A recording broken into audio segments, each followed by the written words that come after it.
ଜଙ୍ଗଲ ଅଧିକାର ଆଇନ 2006, ଅନୁସୂଚିତ ଜନଜାତି ଓ ଅନ୍ୟାନ୍ୟ ପାରମ୍ପରିକ ବନବାସୀଙ୍କ ଜଙ୍ଗଲ ଅଧିକାର ସ୍ୱୀକୃତି ଆଇନ 2006ର ମୂଳ ଲକ୍ଷ୍ୟ କ'ଣ ଅଟେ? ଜଙ୍ଗଲ ଅଧିକାର ଆଇନ 2006ର ମୂଳ ଲକ୍ଷ୍ୟ ହେଲା ଅନୁସୂଚିତ ଜନଜାତି ଓ ଅନ୍ୟାନ୍ୟ ପାରମ୍ପରିକ ବନବାସୀମାନଙ୍କର ଜଙ୍ଗଲ ଉପରେ ଥିବା ପାରମ୍ପରିକ ଅଧିକାରକୁ ଆଇନଗତ ମାନ୍ୟତା ଦେବା। ଅତୀତରେ ଦେଶର ବିକାଶ ନିମନ୍ତେ ଅନ୍ୟାୟ ଭାବେ ଜଙ୍ଗଲ ଜମିରୁ ବିତାଡ଼ିତ ହୋଇଥିବା ଲୋକଙ୍କୁ ନ୍ୟାୟ ପ୍ରଦାନ କରିବା, ଆଦିମ ଜନଜାତିଙ୍କ ପାରମ୍ପରିକ ବାସସ୍ଥଳୀ ଆବାସସ୍ଥଳୀ ଉପରେ ଅଧିକାର ପ୍ରଦାନ କରିବା, ଜଙ୍ଗଲ ଜୈବ ବିବିଧତା ଓ ବନ୍ୟପ୍ରାଣୀର ସୁରକ୍ଷା କରିବା, ଜଙ୍ଗଲ ଭିତ୍ତିକ ଜୀବନ ଜୀବିକାର ସୁରକ୍ଷା କରିବା ଏବଂ ସ୍ଥାନୀୟ ଅଞ୍ଚଳର ଭିତ୍ତିଭୂମି ବିକାଶ ନିମନ୍ତେ ଜଙ୍ଗଲ ଜମିର ବ୍ୟବହାର କରିବାର ଅଧିକାର। ଜଙ୍ଗଲ ଅଧିକାର ଆଇନ 2006ରେ କି ପ୍ରକାର ଅଧିକାର ପ୍ରଦାନ କରାଯାଇଛି? ଜଙ୍ଗଲ ଅଧିକାର ଆଇନ 2006 ଅଧୀନରେ 3 ପ୍ରକାରର ଜଙ୍ଗଲ ଅଧିକାର ଦିଆଯାଇଛି। ପ୍ରଥମ, ଚାଷବାସ ଅବା ଉଭୟ ଉପରେ ଅଧିକାର, ବ୍ୟକ୍ତିଗତ ଅଧିକାର। ଗୋଷ୍ଠୀଗତ ଜଙ୍ଗଲ ଅଧିକାର। ତୃତୀୟରେ, ବିକାଶମୂଳକ ଅଧିକାର। ଚାଷବାସ ଅବା ଉଭୟର ଅଧିକାର, ବ୍ୟକ୍ତିଗତ ଅଧିକାର। ଏହି ଅଧିକାରଟି କୌଣସି ବ୍ୟକ୍ତିବିଶେଷ, ପରିବାର କିମ୍ବା ଗୋଷ୍ଠୀକୁ ଦିଆଯାଇପାରିବ। ଏଥିରେ ଚାଷବାସ କିମ୍ବା କୃଷି ଆନୁଷଙ୍ଗିକ କାର୍ଯ୍ୟ ଯେପରିକି ଖଳା, ଗୁହାଳ ଇତ୍ୟାଦି ନିମନ୍ତେ ସର୍ବାଧିକ 4 ହେକ୍ଟର କିମ୍ବା 10 ଏକର ପର୍ଯ୍ୟନ୍ତ ଜଙ୍ଗଲ ଜମି ପ୍ରଦାନ କରାଯାଇପାରିବ। ଗୋଷ୍ଠୀଗତ ଜଙ୍ଗଲ ଅଧିକାର। ଏହି ଅଧିକାରଟି ଏକ ଗ୍ରାମସଭା ଅର୍ଥାତ୍ ଗ୍ରାମସଭାର ସଦସ୍ୟମାନଙ୍କୁ ପ୍ରଦାନ କରାଯାଇପାରିବ, ଯେଉଁମାନେ ପାରମ୍ପରିକ ଭାବରେ ଜଙ୍ଗଲ ଉପରେ ପ୍ରାଥମିକ ଭାବରେ ସେମାନଙ୍କର ଜୀବନ ଜୀବିକା ନିମନ୍ତେ ନିର୍ଭର କରି ଆସୁଥିବେ। ଗୋଷ୍ଠୀଗତ ଜଙ୍ଗଲ ଅଧିକାରଗୁଡ଼ିକ ହେଲା ଲଘୁ ବନଜାତ ଦ୍ରବ୍ୟ ଉପରେ ଅଧିକାର। ଏହି ଅଧିକାରଟି ଗୋଷ୍ଠୀଙ୍କୁ ମାଲିକାନା ସତ୍ତ୍ୱ ପ୍ରଦାନ କରିଛି, ଅର୍ଥାତ୍ ସେମାନେ ଲଘୁ ବନଜାତ ଦ୍ରବ୍ୟକୁ ନିଜ ସୀମା ମଧ୍ୟରୁ ଏବଂ ସୀମା ବାହାରୁ ସଂଗ୍ରହ କରିପାରିବେ, ତାକୁ ନିଜ ପାଇଁ ବ୍ୟବହାର କରିପାରିବେ ଏବଂ ପ୍ରକ୍ରିୟାକରଣ କରି ବିକ୍ରୟ ମଧ୍ୟ କରିପାରିବେ। ଜଳ ଉତ୍ସ ଉପରେ ଅଧିକାର। ଗ୍ରାମବାସୀମାନେ ଜଙ୍ଗଲ ସୀମା ମଧ୍ୟରେ ଥିବା ଜଳ ଉତ୍ସ ଅର୍ଥାତ୍ ନଦୀ, ନାଳ, ଝରଣା ଇତ୍ୟାଦିର ଜଳ ଏବଂ ଜଳ ଉତ୍ସରୁ ମିଳୁଥିବା ମାଛ, କଙ୍କଡ଼ା ଇତ୍ୟାଦିକୁ ଯେଉଁପରି ବ୍ୟବହାର କରୁଛନ୍ତି ତା ଉପରେ ଅଧିକାର ମାଗିପାରିବେ। ଚାରଣ ଉପରେ ଅଧିକାର। ଗ୍ରାମବାସୀମାନେ ଜଙ୍ଗଲ ମଧ୍ୟରେ ଯେଉଁ ଅଞ୍ଚଳଗୁଡ଼ିକ ପାରମ୍ପରିକ ଭାବରେ ଗାଈ, ଗୋରୁ, ଛେଳି, ମେଣ୍ଢା ଇତ୍ୟାଦି ପଶୁମାନଙ୍କ ଚାରଣ ନିମନ୍ତେ ବ୍ୟବହାର କରିଆସୁଥିବେ ତା ଉପରେ ଅଧିକାର ମାଗିପାରିବେ। ଜଙ୍ଗଲ ଗ୍ରାମକୁ ରାଜସ୍ୱ ଗ୍ରାମରେ ପରିବର୍ତ୍ତନ କରିବାର ଅଧିକାର। ଏହି ଅଧିକାର ଅଧୀନରେ ଜଙ୍ଗଲ ମଧ୍ୟରେ ଅବସ୍ଥିତ ବସତି କିମ୍ବା ଜଙ୍ଗଲ ଗ୍ରାମକୁ ରାଜସ୍ୱ ଗ୍ରାମ ଭାବରେ ପରିବର୍ତ୍ତନ କରିବାର ଅଧିକାର ପ୍ରଦାନ କରାଯାଇଛି। ଗ୍ରାମବାସୀମାନେ ଗ୍ରାମର ପାରମ୍ପରିକ ସୀମା ମଧ୍ୟରେ ଥିବା ଜଙ୍ଗଲ ସମ୍ବଳର ସୁରକ୍ଷା, ସଂରକ୍ଷଣ, ଚିରସ୍ଥାୟୀ ପରିଚାଳନା ଏବଂ ଅଭିବୃଦ୍ଧି କିପରି କରିପାରିବେ ତା ଉପରେ ଗ୍ରାମସଭା ଅଧିକାର ପ୍ରଦାନ ଦାବି କରିପାରିବେ। ଜଙ୍ଗଲ ମଧ୍ୟରେ ଥିବା ଜୈବ ବିବିଧତାର ସୁରକ୍ଷା ଓ ସାଂସ୍କୃତିକ ବିବିଧତା ସମ୍ପର୍କିତ ପାରମ୍ପରିକ ଜ୍ଞାନକୌଶଳ ଉପରେ ଅଧିକାର ମାଗିପାରିବେ।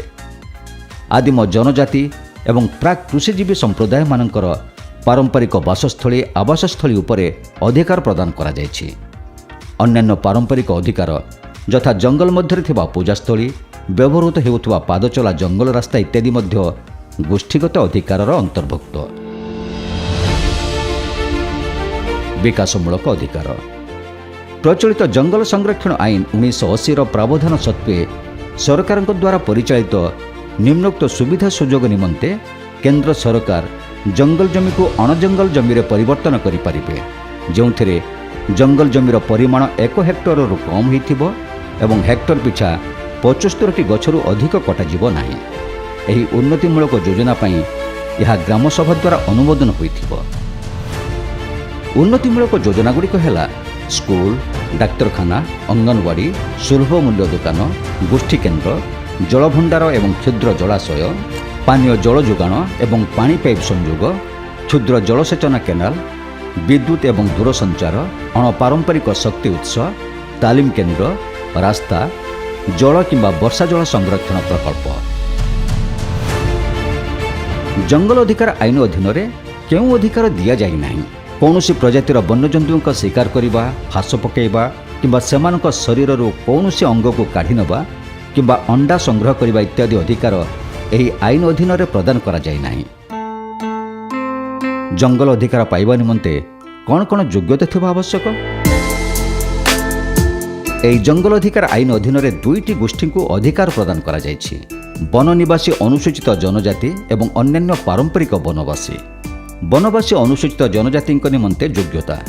ସେମାନେ ପ୍ରାଥମିକ ଭାବେ ନିଜର ଜୀବନ ଜୀବିକା ନିମନ୍ତେ 13 ଡିସେମ୍ବର 2005 ପୂର୍ବରୁ ଜଙ୍ଗଲ ଜମି ଉପରେ ଚାଷବାସ କରୁଥିବେ ଏବଂ ସେମାନେ 31 ଡିସେମ୍ବର 2007 ପର୍ଯ୍ୟନ୍ତ ଜଙ୍ଗଲ ଜମି ଦଖଲରେ ଥିବେ।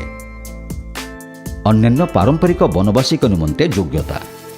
ସେମାନେ ପ୍ରାଥମିକ ଭାବେ ନିଜର ଜୀବନ ଜୀବିକା ନିମନ୍ତେ 13 ଡିସେମ୍ବର 2005 ପୂର୍ବରୁ ଜଙ୍ଗଲ ଜମି ଉପରେ ଚାଷବାସ କରୁଥିବେ।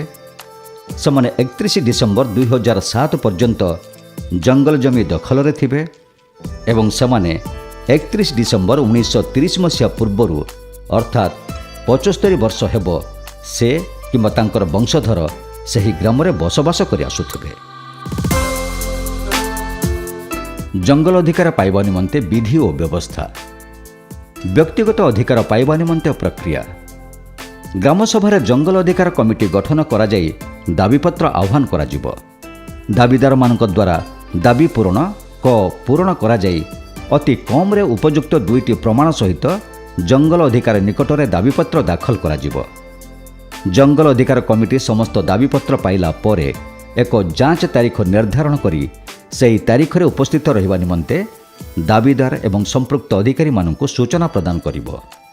ନିର୍ଦ୍ଧାରିତ ଯାଞ୍ଚ ତାରିଖରେ ସମ୍ପୃକ୍ତ ଅଧିକାରୀ ଏବଂ ଦାବିଦାରଙ୍କ ଉପସ୍ଥିତିରେ କ୍ଷେତ୍ରର ଯାଞ୍ଚ କରାଯାଇ ନକ୍ସା ପ୍ରସ୍ତୁତ କରାଯିବ। ଯାଞ୍ଚ ବିବରଣୀ ଉପରେ ଦାବିଦାର ଏବଂ ସମ୍ପୃକ୍ତ ଅଧିକାରୀମାନଙ୍କର ମତାମତ ଆହ୍ୱାନ କରାଯିବ। ଗ୍ରାମସଭାରେ ଜଙ୍ଗଲ ଅଧିକାର କମିଟି ତରଫରୁ ଯାଞ୍ଚ ବିବରଣୀ ଉପସ୍ଥାପନ କରାଯିବ। ଯାଞ୍ଚ ବିବରଣୀ ଉପରେ ବିଚାର ବିମର୍ଶ କରାଯାଇ ଗ୍ରାମସଭା ଦ୍ୱାରା ଅନୁମୋଦନ କରାଯିବ। ଗ୍ରାମସଭାର ଅନୁମୋଦନ ଦାବିପତ୍ରଗୁଡ଼ିକୁ ଉପଖଣ୍ଡସ୍ତରୀୟ କମିଟିକୁ ପ୍ରେରଣ କରାଯିବ। ଉପଖଣ୍ଡସ୍ତରୀୟ କମିଟି ଦାବିପତ୍ରଗୁଡ଼ିକୁ ଚୂଡ଼ାନ୍ତ ନିଷ୍ପତ୍ତି ନିମନ୍ତେ ଜିଲ୍ଲାସ୍ତରୀୟ କମିଟିକୁ ପ୍ରେରଣ କରିବ। ଜିଲ୍ଲାସ୍ତରୀୟ କମିଟି ଦ୍ୱାରା ନିଷ୍ପତ୍ତି ଗ୍ରହଣ କରାଯାଇ ଦାବିଦାରମାନଙ୍କୁ ଶିରୋନାମା ପ୍ରଦାନ କରାଯିବ। ମନେ ରଖନ୍ତୁ, ଏହି ଅଧିକାରପତ୍ର ଉଭୟ ସ୍ୱାମୀ ଏବଂ ସ୍ତ୍ରୀଙ୍କ ନାମରେ ପ୍ରଦାନ କରାଯିବ। ଏକକ ମୁଖିଆ ଥିବା ପରିବାରର ମୁଖ୍ୟଙ୍କ ନାମରେ କରାଯିବ ଏବଂ ଯେଉଁଠାରେ ପ୍ରତ୍ୟକ୍ଷ ଉତ୍ତରାଧିକାରୀ ନାହାନ୍ତି ସେଠାରେ ତାଙ୍କର ପରବର୍ତ୍ତୀ ସମ୍ପର୍କୀୟଙ୍କୁ ଅଧିକାର ପ୍ରଦାନ କରାଯିବ। ଏହି ଅଧିକାର ପୁରୁଷାନୁକ୍ରମିକ ହେବ କିନ୍ତୁ ହସ୍ତାନ୍ତରିତ କିମ୍ବା ସ୍ଥାନାନ୍ତରିତ ହୋଇପାରିବ ନାହିଁ। ଏବେ ଆସନ୍ତୁ ଜାଣିବା ଯେ ବ୍ୟକ୍ତିଗତ ଦାବି ଫର୍ମ କ କିପରି ପୂରଣ କରାଯିବ ଏବଂ ତା ସପକ୍ଷରେ କ'ଣ କ'ଣ ପ୍ରମାଣପତ୍ର ଦିଆଯାଇପାରିବ। ବ୍ୟକ୍ତିଗତ ଦାବି ସପକ୍ଷରେ ପ୍ରମାଣପତ୍ର: ଭୋଟର ପରିଚୟ ପତ୍ର, ଫଡ଼ି କାର୍ଡ଼, ଖଜଣା ପାଉତି, ଜବରଦଖଲ ରସିଦ, ରଜା ଏବଂ ଗନ୍ତିଆ ଦ୍ୱାରା ଦିଆଯାଇଥିବା କାଗଜ, କୋର୍ଟ କେସ୍, ବିପିଏଲ୍ କାର୍ଡ଼, ଘର, କୁଡ଼ିଆ ଘର, ବନ୍ଧ, ଜମିହୁଡ଼ା, କୂପ, ଶ୍ମଶାନ, ପୂଜା ପାର୍ବଣସ୍ଥଳୀ, ବୟୋଜ୍ୟେଷ୍ଠ ବ୍ୟକ୍ତିଙ୍କ ଦ୍ୱାରା ଲିଖିତ ବୟାନ। ଗୋଷ୍ଠୀଗତ ଅଧିକାର ଦାବି ପ୍ରକ୍ରିୟା। ଗୋଷ୍ଠୀଗତ ଅଧିକାର ନିର୍ଣ୍ଣୟ ନିମନ୍ତେ ଗ୍ରାମସଭା ଆହ୍ୱାନ କରାଯିବ।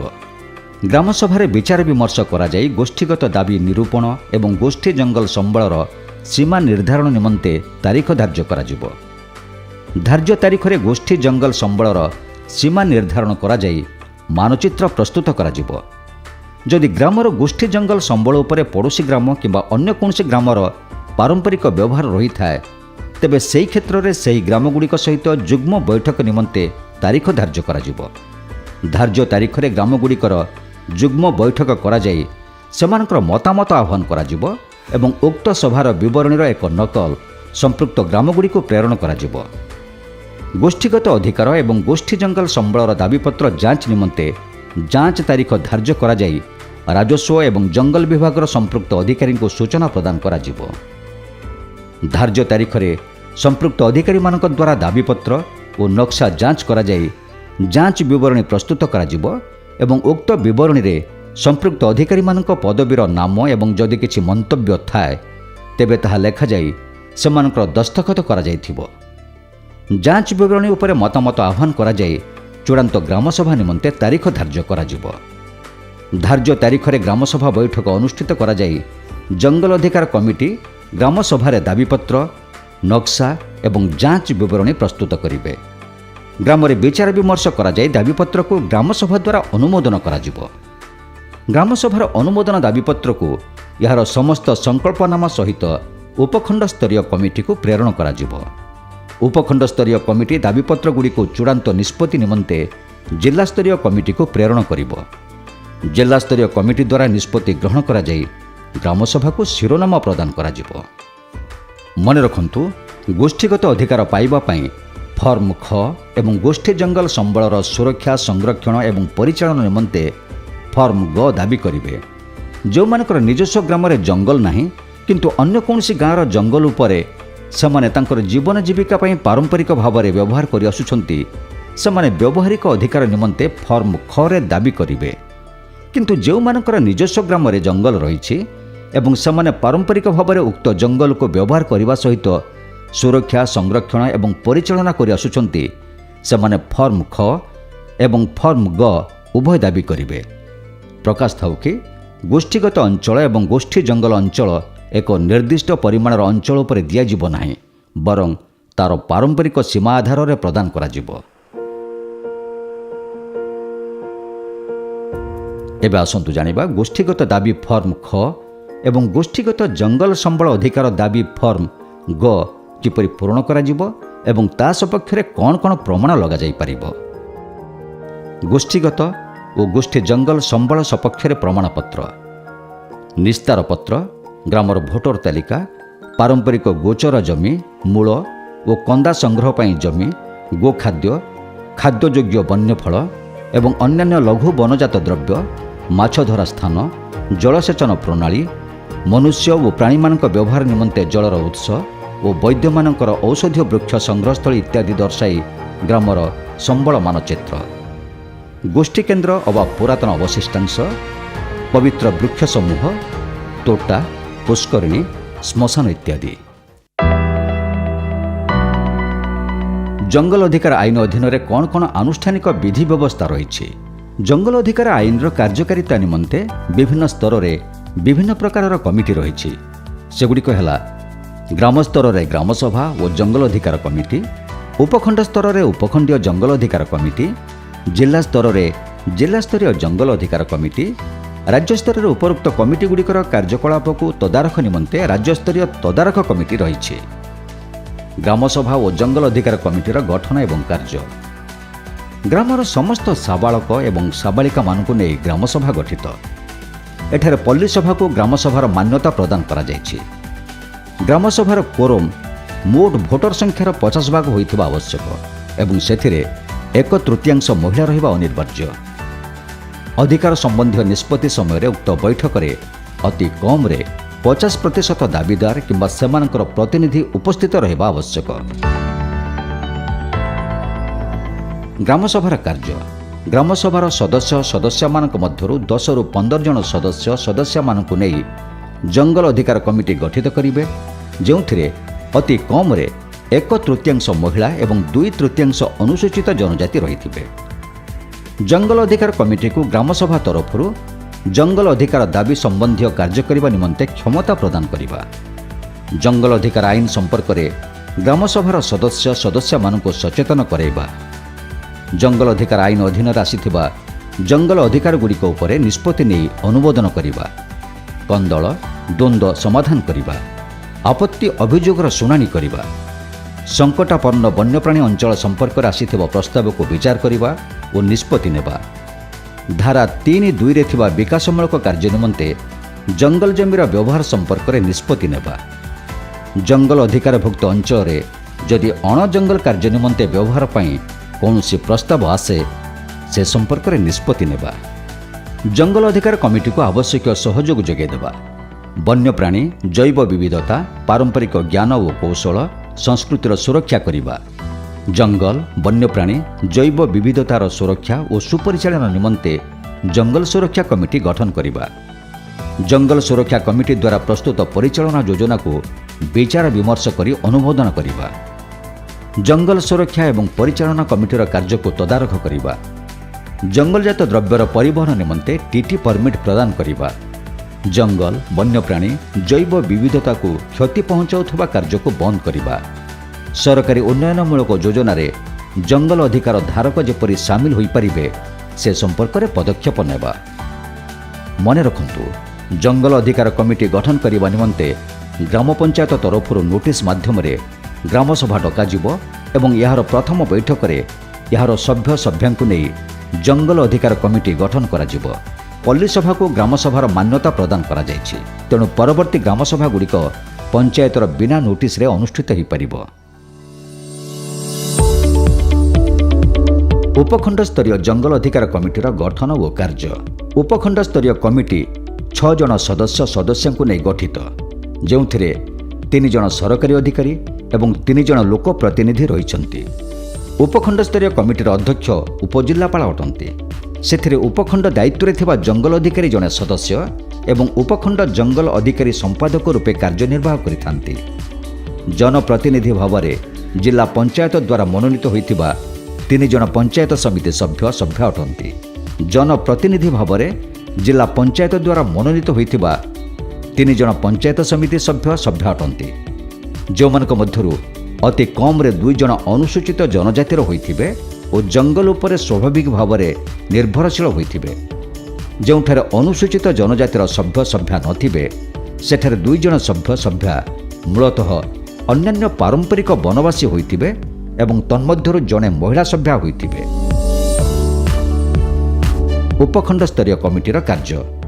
ଆଇନ ସମ୍ପର୍କରେ ଜନସଚେତନତା ସୃଷ୍ଟି କରିବା, ବିନା ମୂଲ୍ୟରେ ଏବଂ ସହଜରେ ଦାବିପତ୍ରକୁ ଦାବିଦାରମାନଙ୍କୁ ଯୋଗାଇ ଦେବା, ଗ୍ରାମସଭାକୁ ଆବଶ୍ୟକ ନଥିପତ୍ର ଯେପରିକି ମ୍ୟାପ୍, ଭୋଟର ତାଲିକା, ଖାତାପତ୍ର ଇତ୍ୟାଦି ବିନା ମୂଲ୍ୟରେ ଯୋଗାଇ ଦେବା, କନ୍ଦଳ ଦ୍ୱନ୍ଦ୍ୱର ସମାଧାନ କରିବା, ଆପତ୍ତି ଅଭିଯୋଗର ଶୁଣାଣି କରିବା, ଆନ୍ତଃ ଉପଖଣ୍ଡୀୟ ଜଙ୍ଗଲ ଅଧିକାର ଦାବିଗୁଡ଼ିକ ପାଇଁ ଉପଖଣ୍ଡସ୍ତରୀୟ କମିଟି ସହିତ ସମନ୍ୱୟ ରକ୍ଷା କରି କାର୍ଯ୍ୟ କରିବା, ଗ୍ରାମସଭା ଦ୍ୱାରା ପ୍ରେରିତ ଜଙ୍ଗଲ ଅଧିକାର ଦାବିପତ୍ରକୁ ଯାଞ୍ଚ କରିବା ଓ ଜିଲ୍ଲାସ୍ତରୀୟ କମିଟିକୁ ଦାବିପତ୍ର ସମ୍ପର୍କରେ କମିଟିର ମତାମତକୁ ପଠାଇବା, ଅସମ୍ପୂର୍ଣ୍ଣ ଦାବିପତ୍ରକୁ ନାକଚ ନ କରି ପୁନଃ ଗ୍ରାମସଭାକୁ ପଠାଇବା, ଗ୍ରାମସଭା ଦ୍ୱାରା ନାକଚ ଦାବିର ଶୁଣାଣି କରିବା, ଯଦି କମିଟି କୌଣସି ଦାବିକୁ ନାକଚ କରେ ତାହେଲେ ନାକଚର କାରଣ ଲିଖିତ ଭାବରେ ଦାବିଦାର ଏବଂ ଗ୍ରାମସଭାକୁ ଜଣାଇବା, ଯଦି ଜିଲ୍ଲାସ୍ତରୀୟ କମିଟି କୌଣସି ଦାବିପତ୍ରକୁ ଉପଖଣ୍ଡସ୍ତରୀୟ କମିଟିକୁ ପ୍ରେରଣ କରେ ତାହାର ପୁନଃ ବିଚାର କରିବା, ଆବଶ୍ୟକୀୟ କୋରମ୍ ସହିତ ଅବାଧ,